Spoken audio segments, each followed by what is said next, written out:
Hello guys, in this video I will show you how to download Microsoft Office for free.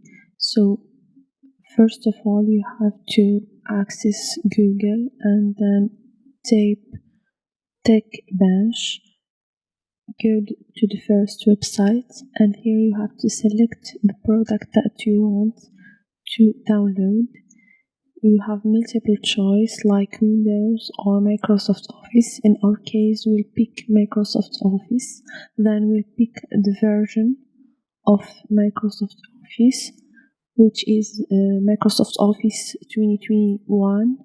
And then we're gonna choose the edition, Professional Plus, and choose the language of our software.